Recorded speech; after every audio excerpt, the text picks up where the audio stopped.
Hey. Hey. What's up? Welcome back to the show where I go on a trip and then take a bunch of photos and lose motivation for 2 months because I went on a trip and took a bunch of photos. And then school happened.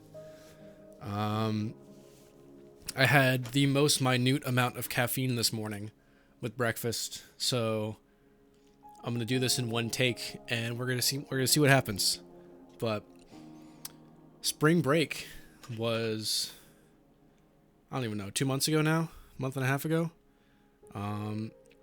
and some stuff happened. I guess apparently I was existing outside the confines of my apartment for the better part of a week, and I shot some work that I'm actually proud of for the most part. There's a lot of new, some old, some familiar, but for the most part, it was just a good time. Essentially, my week was split into two parts.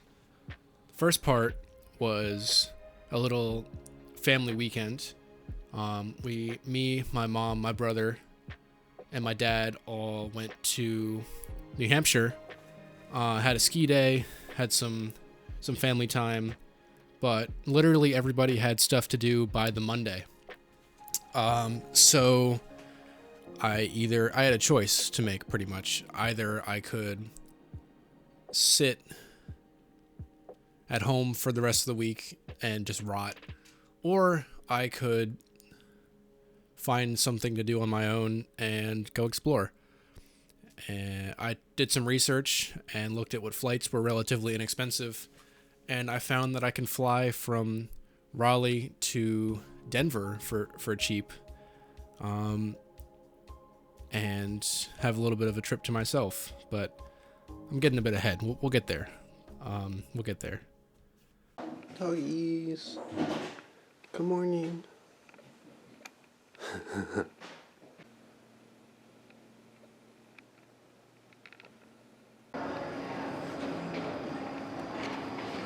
As any one of these trips start, I was up at the ass crack of dawn for whatever reason. And me and my mom made our way to the airport as we were going to fly to Hartford. My brother, it was at school up in Mass, to it made sense to fly to Hartford and then go north, pick him up on the way to to Lincoln, New Hampshire, where we were going to stay. And yeah.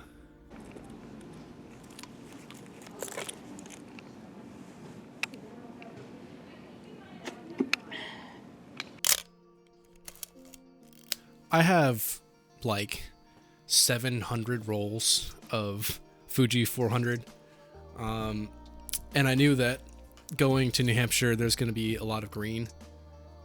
So I loaded up preemptively at the airport and immediately forgot to reset my light meter to the correct setting. So this first photo is immediately underexposed, which is really interesting because it has a bit of a green cast. A couple of the pictures I would take later on were also underexposed, and they went really orange, which I don't know what that was about, being on the same roll went orange. But overall, first picture of the roll, it's your standard airport morning shot. I do like the composition, but it's literally just the first picture of like 70, so we're gonna move on. I don't know what we try to general. We're all general now.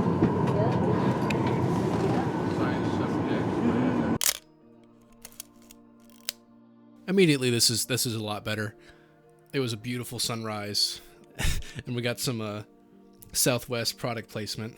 But as far as the colors go, it actually handled the warmer, direct sunlight pretty well. It's good. I like it.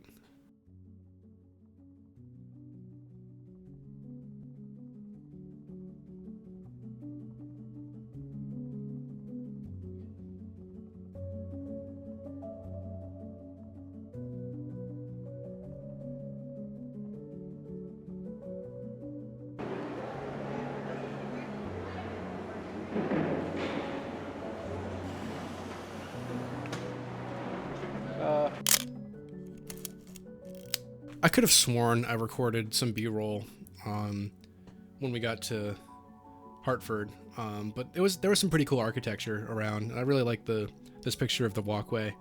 The colors are a bit muted, but I think the focus here is on the architecture, so I do actually enjoy this picture quite a bit.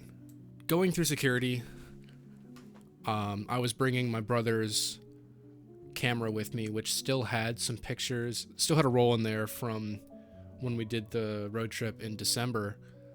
So they forced me to remove the film from it and do a complete hand check and pat down, which was that was fun. That was, because of that, my mom and I went to a film store on the way to pick up my brother, and while we were there, I picked up a roll of film for him that I think to this day he still hasn't fully shot, which is, it's whatever. But I picked up 2 brand new film stocks, not just brand new to me, but like straight up brand new. Harman, the parent company or sister company of Ilford, who has made black and white film stocks forever, released 2 color film stocks in the past year or year and a half, something like that. So I picked up a roll of Harman Phoenix and Harman Red Scale for 35 millimeter. And while I wouldn't shoot it in New Hampshire, I would shoot it a little bit down the line. So we'll get back to that. But initial impressions, just from right off, these are great film stocks. I love them. But again, I'm getting ahead of myself, getting excited.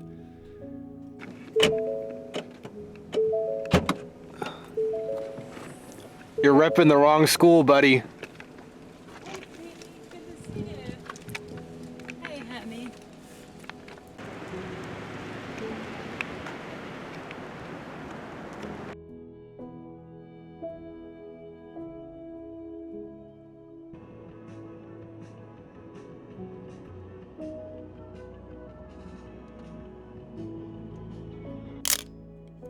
I don't know why I continue to shoot pictures out of the car, because there's a lot of stuff that kind of just, more often than not, you see a composition, but by the time that you realize you saw a composition, it was already gone.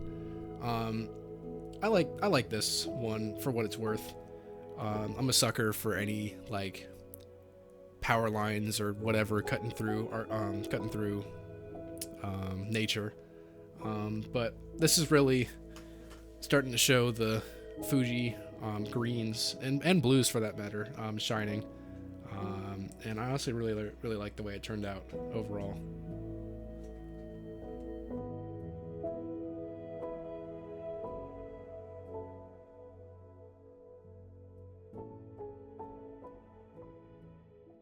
I don't know. God, it's dark. Don't know. Y'all guys don't know. This is style right now. This is drip. This is hard. I ski for real. Look at you can't have that like me.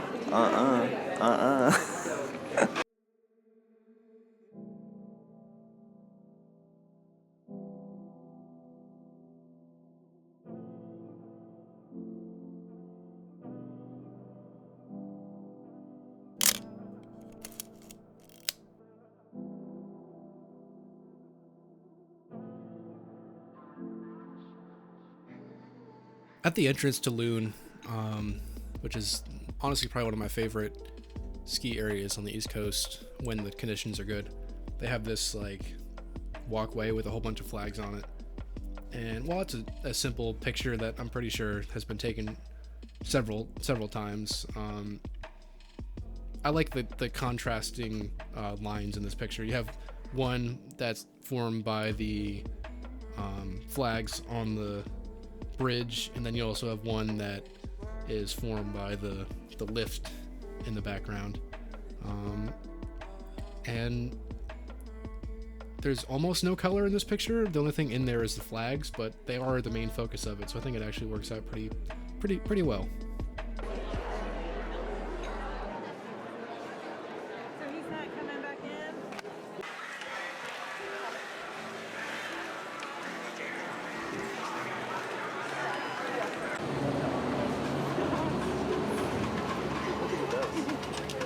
It doesn't. Pull it down. Yeah, you pull it down, then it comes back up automatically.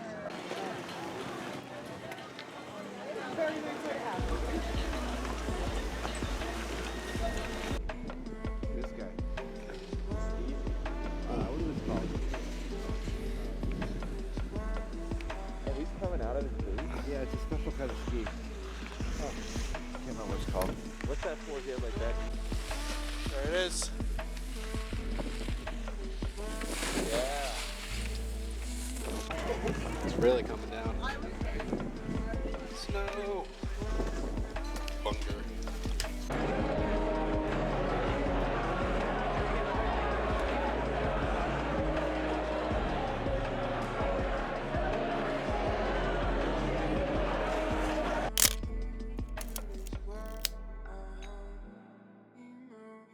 This one's liminal. I like it, honestly. It's got some good contrast with the skylight and then the darkness of the inside. It went a little bit red or orange-ish, but that's just underexposing film because the light meter is a general light reading, so it kind of screws you over just a little bit. But it's very, very industrial, which, given my my current re-obsession with Satisfactory, I really think that I like this. I've grown to appreciate this a lot more. Just the pipes and the skylight. It's a good picture. I like it. I like it. August. T.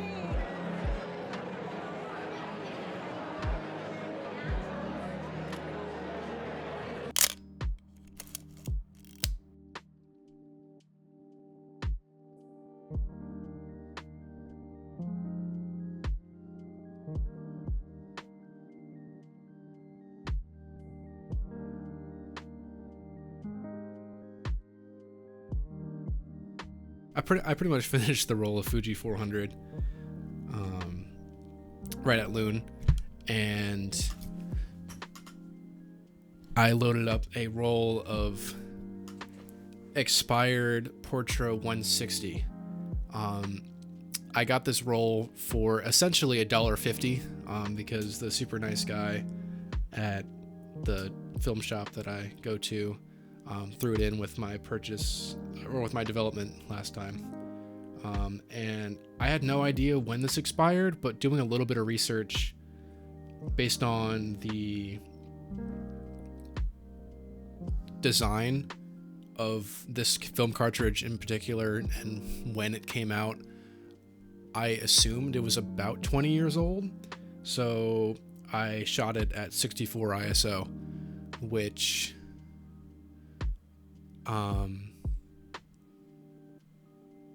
partially because, you know, given the rule of expiry, you do about one stop of light per decade, but also because it was honestly a little bit to honor my grandfather who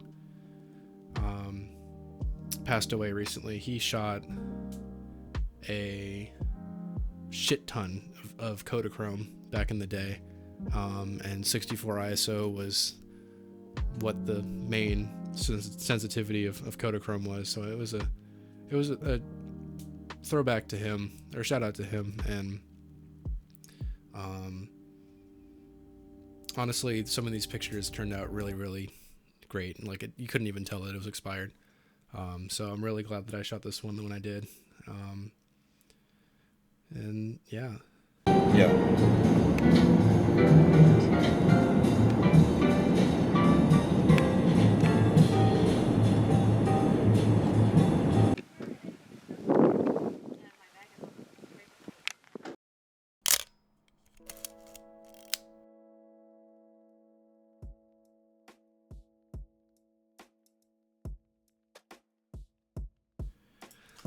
I still can't figure out which version of this picture I like. The wider landscape shot or the portrait shot, but this was on the side of the Kangamangas Highway on the way back from Loon on the way to Conway.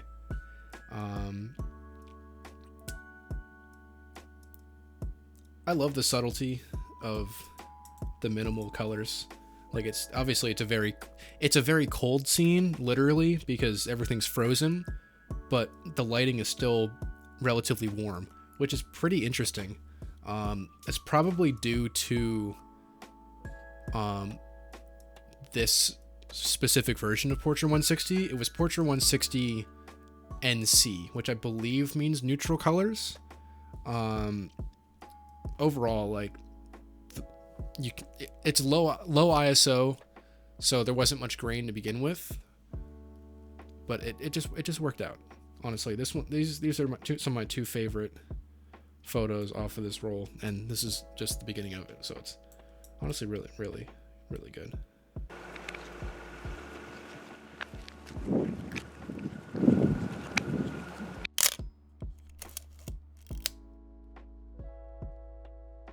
We made our way to Conway, and I made my mom stop at this hotel on the top of the hill, which has been there forever.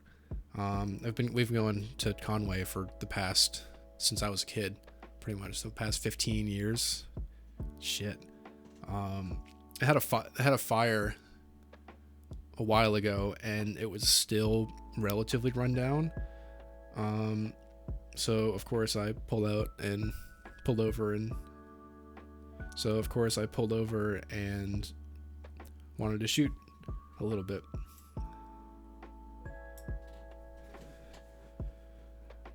I don't exactly know what I was going for the composition of this one, because I got low, but with my wide angle, and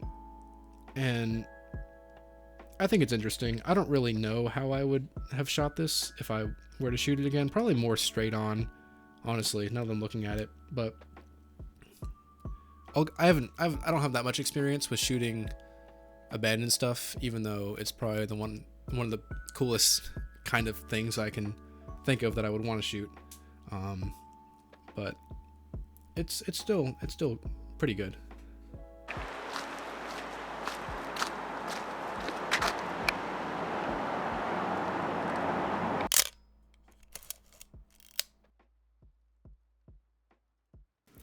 This is the one photo that actually really looks like it was kind of expired. But I love the burnt out facade of the hotel, and with that beam in the foreground, it's just really cool. And of course you have the mountains and the clouds in the background. But for being a cool setting, I like the way this one turned out.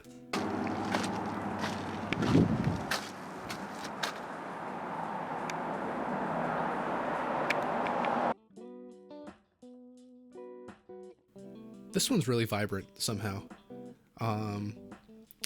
This is outside of Moat Mountain, which is another one of the restaurants we've been going to forever.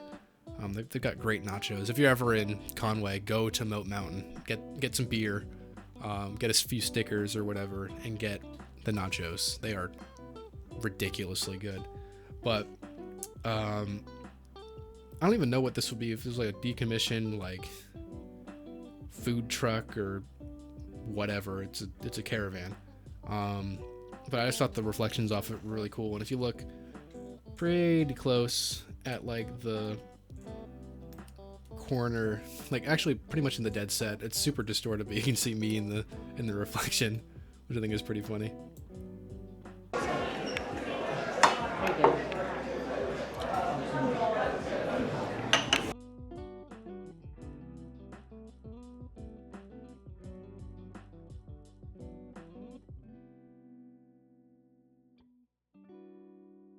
The rest of the day was pretty uneventful, only because we were driving from Conway all the way back to Mass to drop off my brother.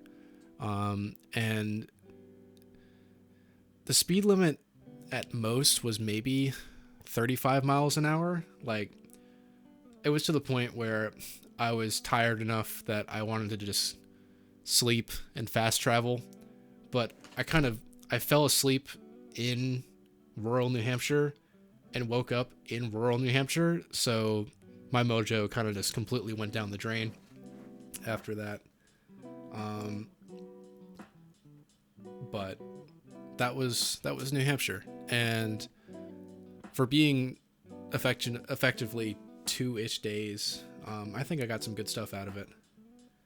Well, the drive yesterday killed me, but today I'm actually going back to North Carolina briefly to get some laundry done and have a bit of a rest before I fly out tomorrow to Denver. So, intermission.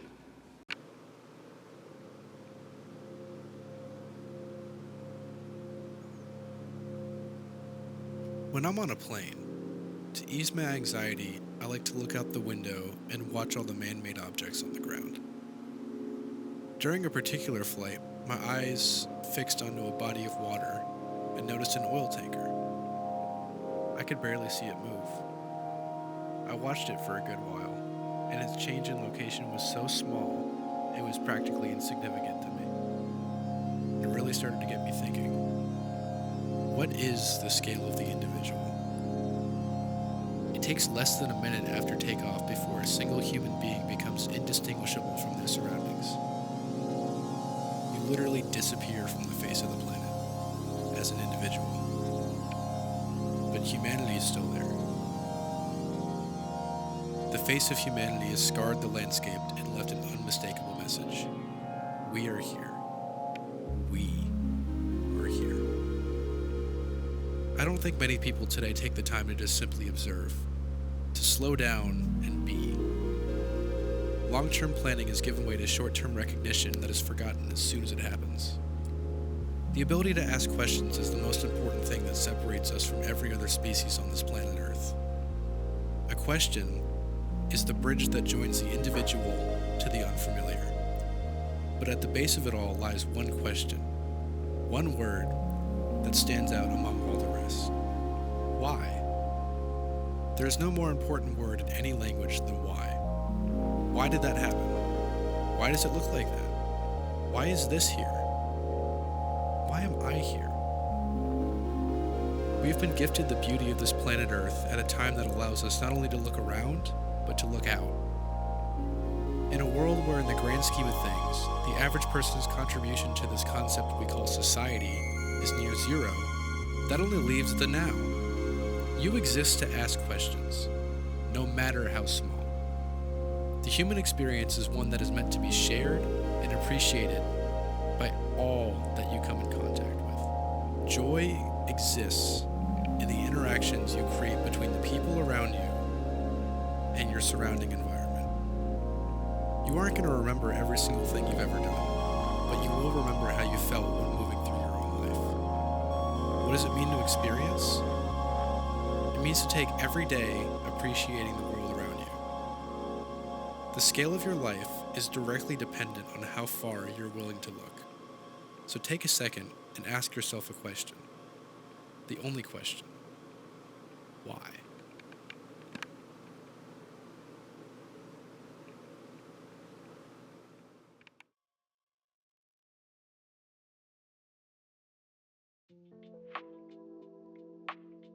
So I've been traveling for ever, and I've got a pretty good handle on it.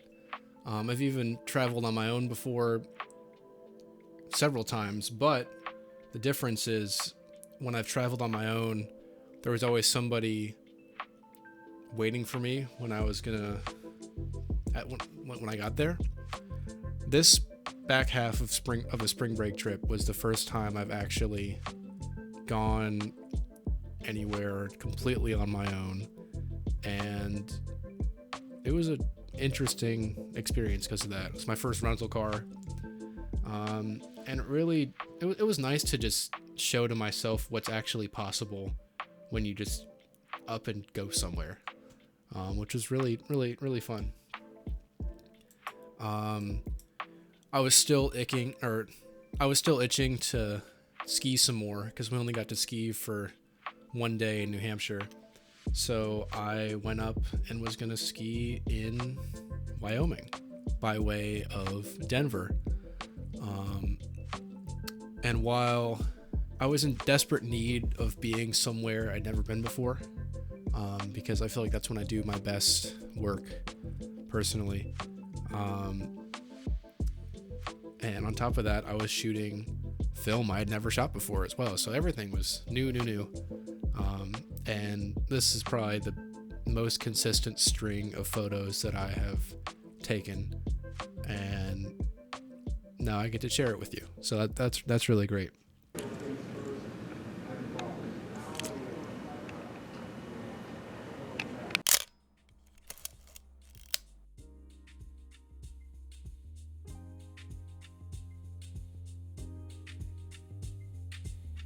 This film, it doesn't have an anti-halation layer, and it's advertised at 200 ISO, which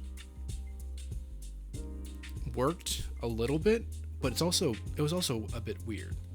Part of that might have been the way I was metering, and part of that might have been my camera, which was having a little bit of issues. But first impressions, super grainy. Like, holy shit, look at this, the amount of grain, it's ridiculous. And also, the shadow detail doesn't really exist, and the fall off is really, really harsh, but I'll get to that in a bit. Bird. Focus.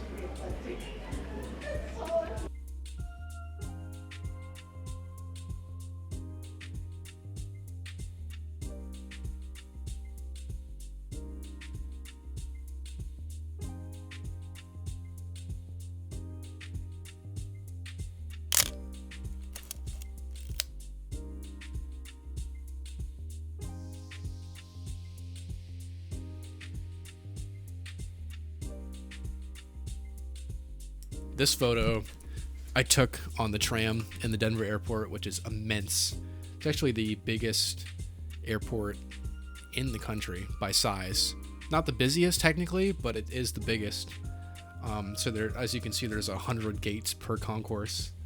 But I love how blue this went because it gives cyberpunk vibes to me. Honestly, I really like this picture. And I'm pretty sure I shot it at like maybe 1/15 of a second because, 200 ISO indoors is not really something that's the most usable. But it forced me to use a different aperture than like f11, f16, which is also something I've been meaning to get used to. This other picture right here I took in the baggage claim area. There was this like basically, it kind of looks like one of those wedding tents you can rent. It's, if you've ever been to the airport, but it's like this massive open space. And I saw these two people standing above me, and I took a picture, and it's so underexposed, like crazy underexposed, but it kind of works. Like I said, this is a little bit of a pattern with this film stock, but I love how you get just enough detail to understand what's happening, but they're anonymous, which is kind of hard to do if you're not expecting to do that. Like, I kind of wish that they weren't anonymous, but it works out. I've done that same kind of thing before with motion blur and long exposure, but just by chance and the fact that this film was crazy underexposed, it worked out. This other picture right here is just a hey whatever, look at this, shooting Phoenix on Harmon Phoenix. What an idea. The only thing that would make this better is if this was gate C41 instead of gate C40. That would have been that much better. This is a good this is a good picture to point out that you can see on the highlights in the top right here, the halations, which is You usually see it on Cinestill because that doesn't have the anti-halation layer, but it's a good example of showing that as well. How there's the super bright rings of red light around the lights in the top. Not the best picture because again it's underexposed or the subject is a bit far away, but for the story it tells based on the film stock, I'll let it pass. I like it. I keep saying that. I love all these pictures. Of course I do, but I like it.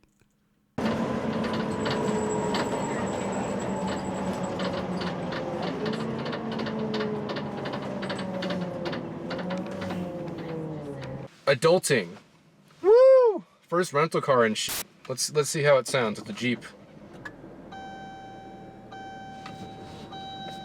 Yeah, acceptable.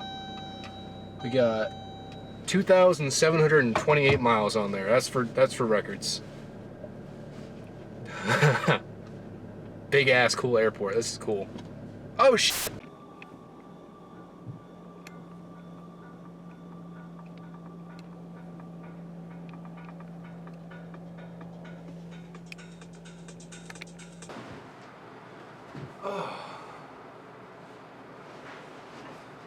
Well, I'm in Denver somehow. I'm definitely feeling the altitude a little bit. It's only like 5,500 feet, but definitely a bit. Ugh. The flight in was beautiful. Like the landscape stretched out for miles. Like you could see the Rockies. They're just there. It's crazy.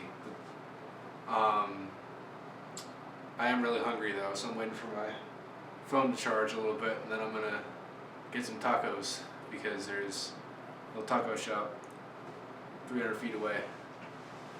Oh, I'm so satisfied.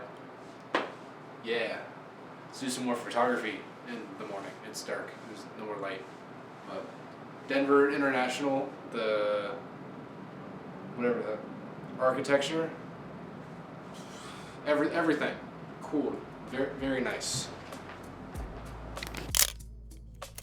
Every film photography video has to have a shot of a gas station. I ended up going out a bit later in the day, it's completely dark, for some snacks. I brought my camera with me and it was like, let me see what happens. But looking at this, of course I couldn't have known the exposure latitude and how crushed the shadows get with this, because it's my first time shooting it. This works so well in the favor because like it either has light in the picture or it doesn't have light in the picture, and because of that I actually have come to really like this picture, even though it's simple, cliche. It's cool. It really shows the film stock for what it is. It's 5:30 or it's 6:30 in the morning, but my body thinks it's 8:30. The sun is just now barely coming up, so I'm gonna use this advantage to get going. I've got about 2 hours and 45 minutes to the ski area, but I'm more definitely gonna be stopping to do some photography, because the landscape I saw coming in with the sunrise, oh my god, it's gonna be amazing. Yeah, let's get going.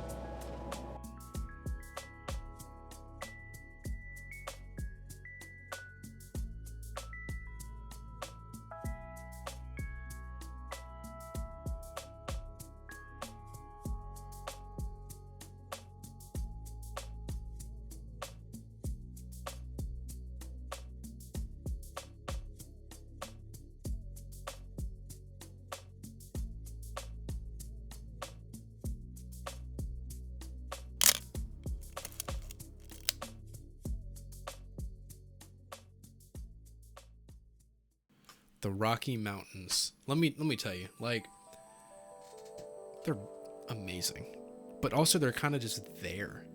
Like it's crazy. Like the flight in was so cool, because I could look in any direction and either see vast,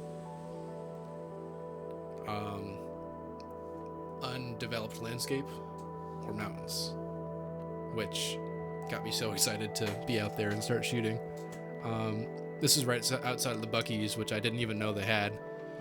That was a good first experience to get to see Buc-ee's.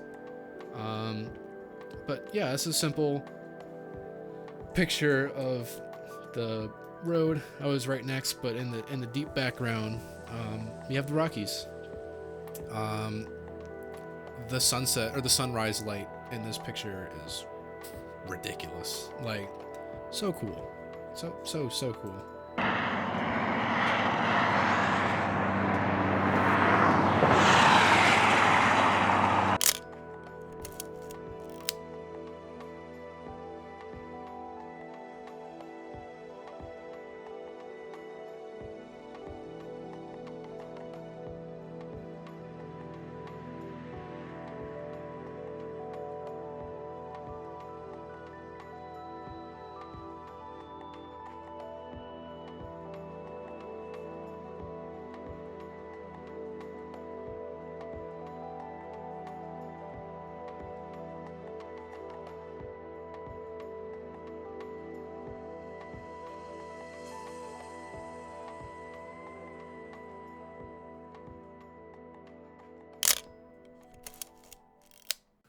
I do want to say that these pictures right here are completely unedited. Like this is raw scan, and they're so vibrant.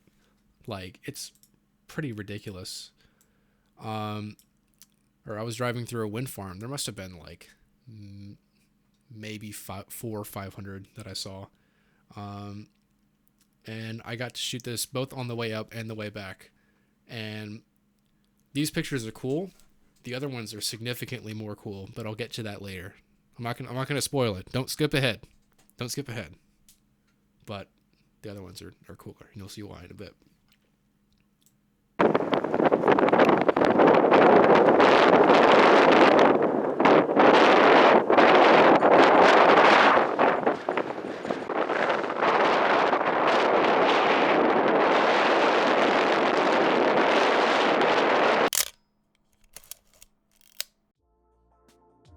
I think this picture is the one I'm most disappointed about for its underexposure. Like, this is broad daylight, and I shot it with what I thought was the correct exposure, and it's almost completely dark. I'll have to do some research on this film stock because I don't know what's going on with it. They do market it as a film stock that is completely different from anything you've ever shot before. So maybe it's just part of the character that you kind of don't really know what you're gonna get until you get it back. But you know, it was a good composition. I'm disappointed on this one, but pulling off on the side of the road and just seeing such a different landscape was super cool. And I wish this had some more light to it. Sucks.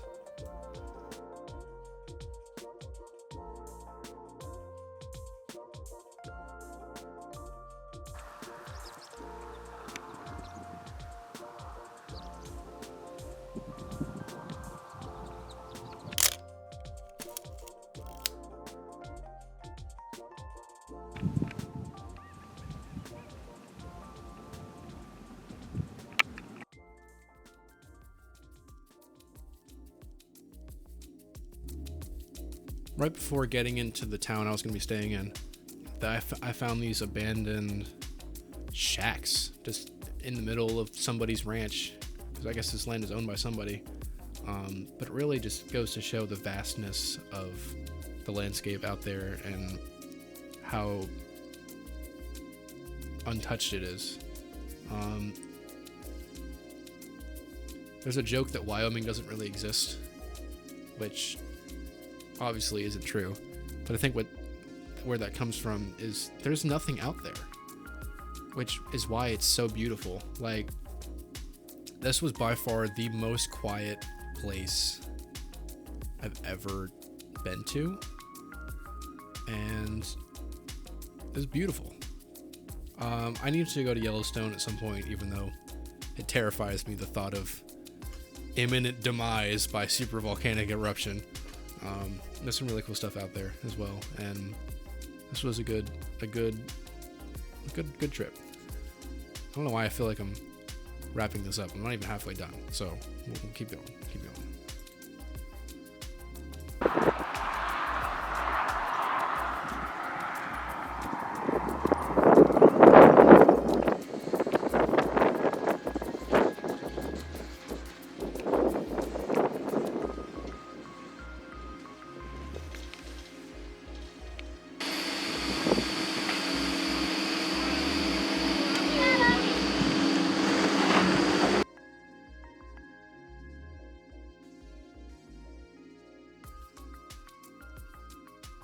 I finished the Phoenix 200 while I was skiing, and I loaded up some expired Arista 400. This was the other roll of film that I had got bundled in with those film development, and I was excited to shoot some vast black and white photos.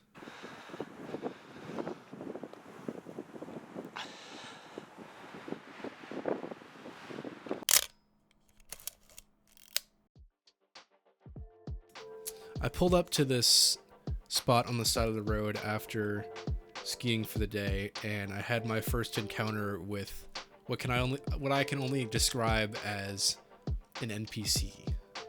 This guy comes up to me. He's like, "You see some of them cats out there?" And I'm like, "Excuse me?" He's like, "Yeah, the mountain lions, the cats. They'll you gotta watch out at night, because they have these little beady eyes in the dark, but then they'll look down so you can't see them, and they'll go and they'll eat your animals. You gotta be careful." I'm just like, okay, thanks, bro. Appreciate it. He was completely fine. He was just, I guess, interested in seeing what I was doing, because, you know, when you live in a town that has less than 300 people, seeing new people wasn't exactly a common occurrence. But it was definitely an experience for the books, for sure. You can tell by these pictures that the film was definitely a little bit expired. There's like some, I don't even know what the word is, but like it's kind of vignette-y around the edges. But if I see power lines, I'm gonna shoot power lines, because that's just something I think that's pretty cool. Maybe I'll learn my lesson later on. Probably not. But you know, it's cool. It's cool.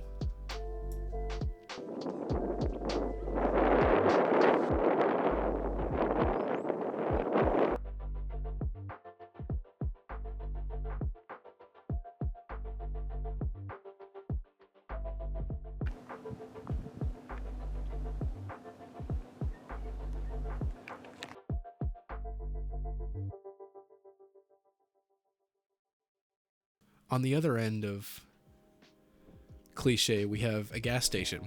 But you know, this one gets a bit of a pass, because this was a service station that probably hadn't been updated since 1975, if I had to guess.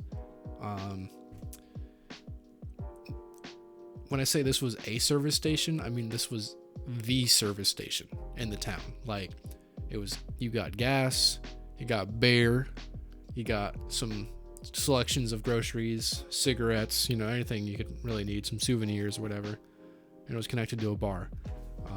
The only other establishment that was in the town was a joint dinner or bar for food and a breakfast spot.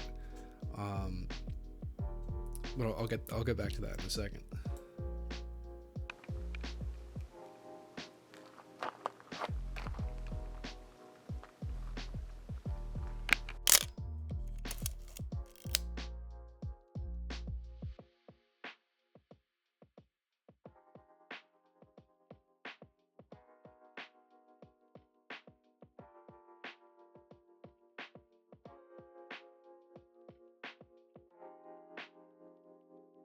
This was a picture from the bar, and out of character for me, but I actually struck up a conversation with the people in there, because it was me and maybe 2 other people plus the bartender.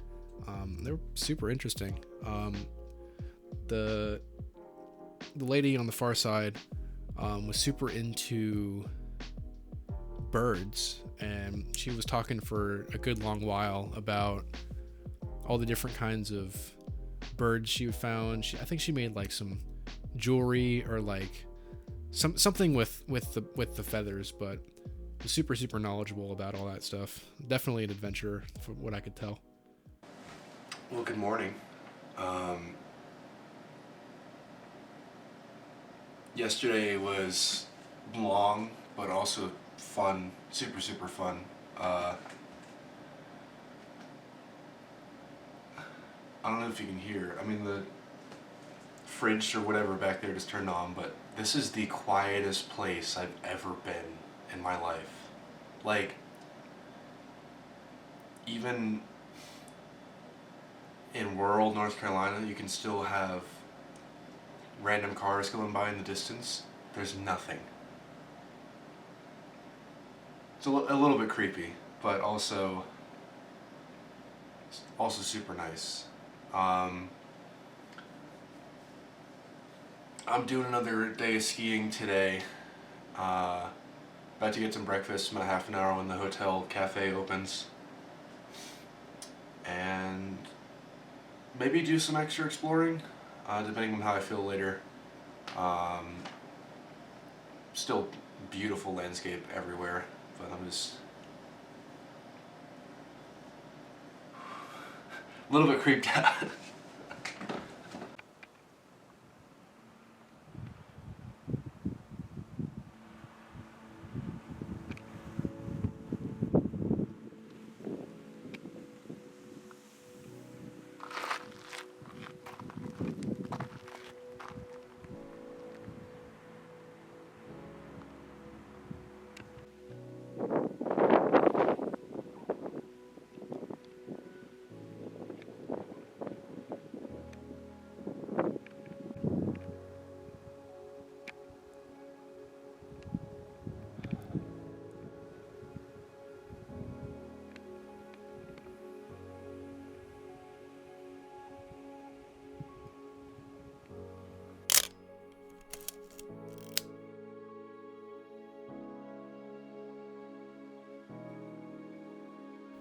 The next morning was supposed to be the second day that I was skiing, but I honestly just couldn't. Like, I got up, I was on the mountain for about an hour, but the conditions were so terrible that I was like, you know what, it's a small resort. I'm good with just the time that I had for yesterday, because I got the tickets for dirt cheap. And I didn't want to waste the rest of my time out there, so I instead did some exploring. I literally just picked a direction, started driving, and then took some pictures out on the side of the road.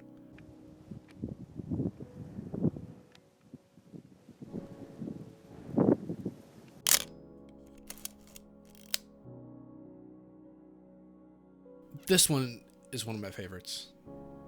I love it so much. I had my 28mm, so it's wide angle, and it has almost no subject except for the middle.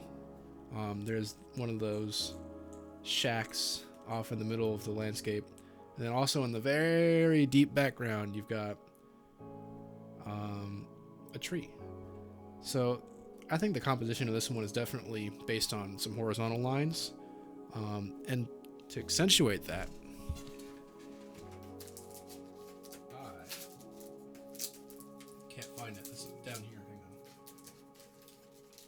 to accentuate that, I printed this picture in, I guess this is 5x7 instead of 8x10, a more panoramic style, but looks great. This is definitely one of my favorite pictures from the trip.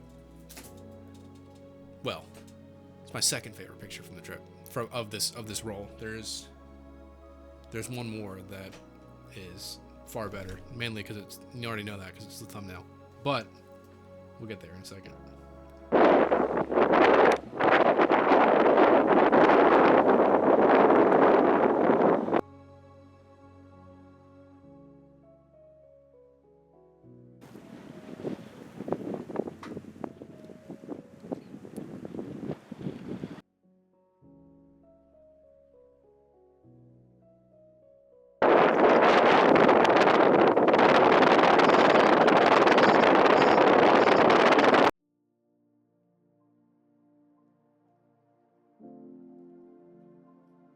I guess I lost the footage for the B-roll for this one, but there it is.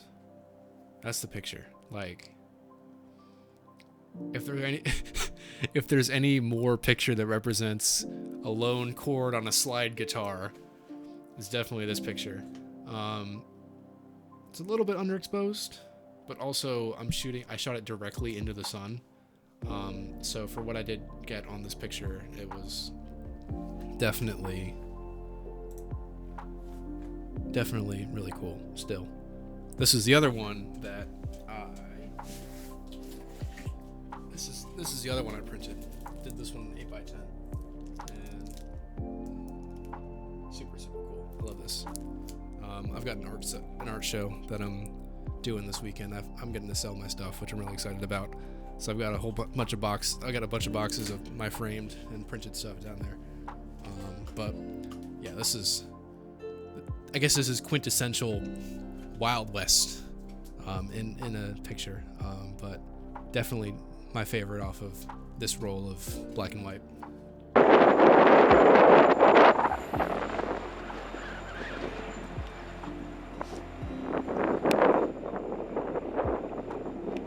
After getting some food and some caffeine, I looked at what was around to do anything else, because, you know, town of 300 people, I didn't want to sit around all day. I wanted to get something done. So I went into this town called Laramie, Wyoming, which had 30,000 people as opposed to 300. So, you know, it's a little bit of a step up. You know, again, cliche, Wild West, train tracks, but I like it. You know, it's a poster for the town. It's got the town name written on the bridge, and as far as the contrast goes for this film, it was pretty good.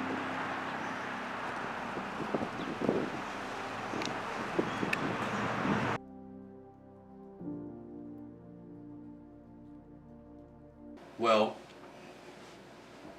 it's beautiful out here, but the isolation's actually kind of getting to me. I'm not gonna lie. I'm happy to be heading back to the city tomorrow because, oh boy, is it quiet. Whoa. Yeah. Cheers. I finished the roll of black and white that was in my camera today. It was old enough to where it was giving me some resistance when I loaded it, and I'm hoping that it didn't cause anything to like affect it. Obviously, I'll know once I'm editing this, but got me a little bit worried. I loaded up the roll of Harman red scale in my camera now, so I'm gonna take more pictures on the drive back to Denver tomorrow, and then I'm also going to explore the city a little bit and do some architecture shots. I do have a roll of Ektachrome on me, but I don't know where to get it developed near me, so I'm just going to save it for an occasion that's really, really meaningful. And I don't know exactly what that is just yet, but given that I only have one more day and I already have one roll of film loaded, that's a pretty good pretty good ratio. Yeah.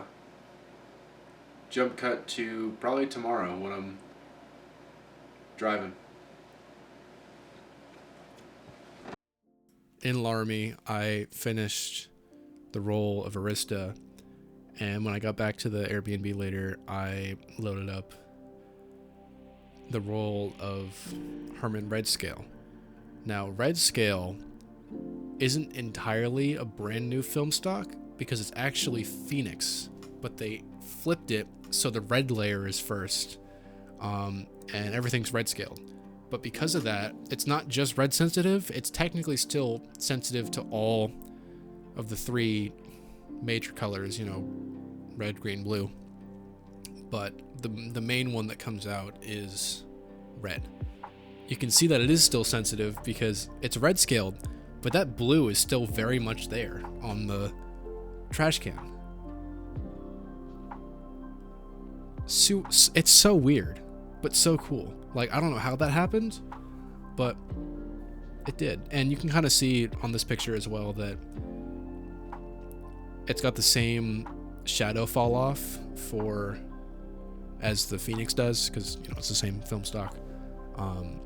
But it was good, really cool.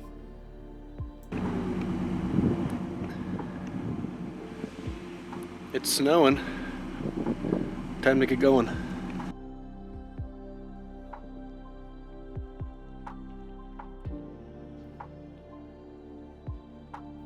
At this point, I was done being in Centennial, it was called.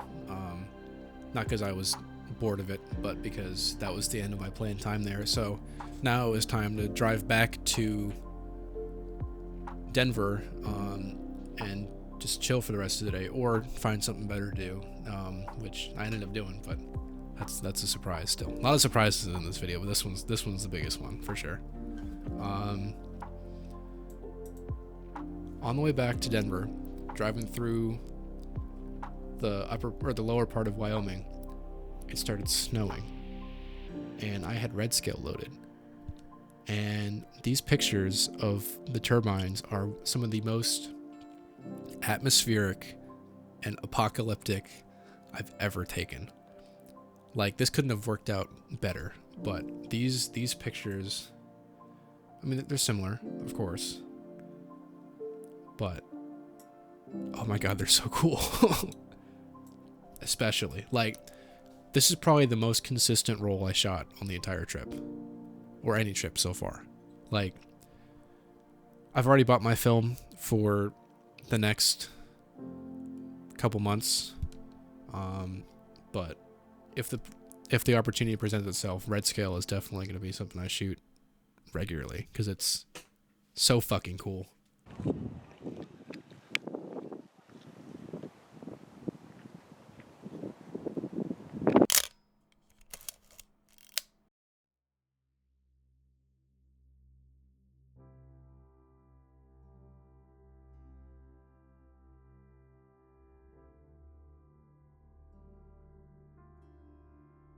On the way back to Denver, I remembered a conversation I had with my mom, because she was in Denver not a month ago and went to Red Rocks.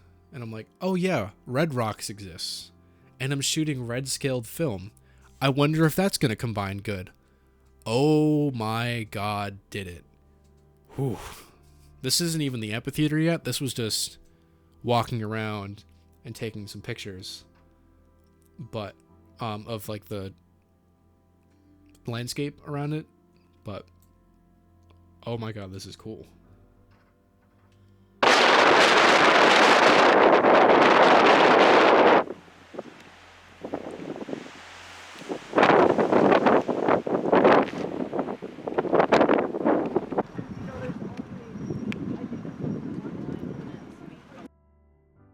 This picture right here unintentionally completely plays into the, I guess, pseudo weakness of Phoenix / red scale in the very narrow exposure latitude.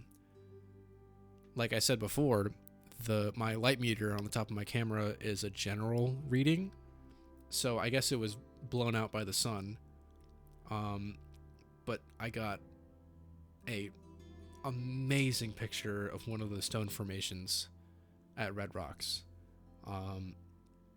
and coincidentally completely lined up the sun in the top right of the picture, and I got this one. Like, oh my god, this is cool. This is so cool. And I need to find better adjectives than "this is so cool," but this is really cool.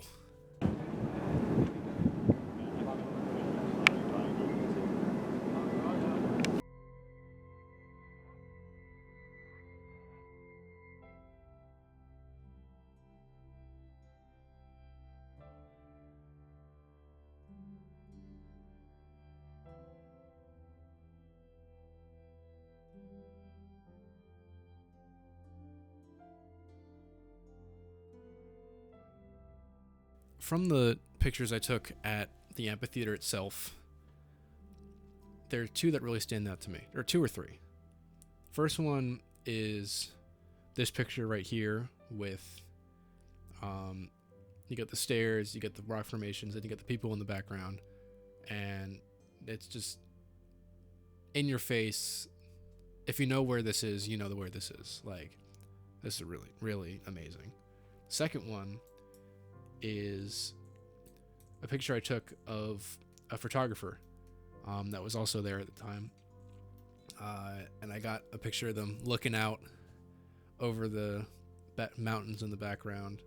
And they got really nice leading lines that lead up to them that are caused by the stairs, which is really cool. And the last one is my current phone background. This is definitely what I would call a texture shot, which I've used that before, and I've, made fun of that term before. But this geometry is beautiful, and the super graininess of this plays into into this picture's advantage a lot, especially on the top right, because it kind of just fades away into the background, even though I'm pretty sure I shot this at like f11 or f16. So as the stairs kind of fade away into the distance, the lines blend together. But this is by far my best picture off the roll. No, I can't even say that, because so many of these were so consistently good that I can't even choose my favorite. But definitely up there. This was a trip that I didn't know I needed, but I'm so glad it happened, because I can finally say, yeah, I did that on my own. That's great.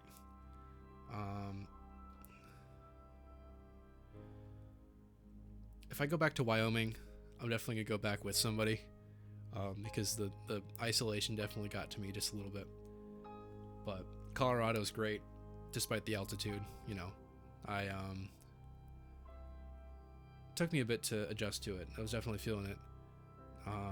If you go to Colorado and you have a vertical driver's license, technically it's illegal over there. So just be careful if you try and buy some beer or some funny green flower stuff they have over there. I don't forget what it's called, but apparently it's super popular. I don't know. But super beautiful part of the country. And it was a good escape. I'm in the last week of my semester. So I'm going to be leaving for Phoenix in like 3 weeks. No. 4. Soon. Very soon. Mid-May. That's about a month. And this trip is going to be great. I'm glad that I've had the motivation to get this done so I can move on and get this out. But I'm really proud of the work I shot with this one. It's my longest by far, my most intense, or my most in-depth story. And I look forward to being able to continue to do this in the future and take more photos and go on more adventures. If you've been feeling the blahs of the end of a semester or going into spring, just get outside. It's beautiful. The pollen's gone finally, at least in this part of the country, and just enjoy being. I said that before, I'll say it again, but go outside and experience. See you in the next one.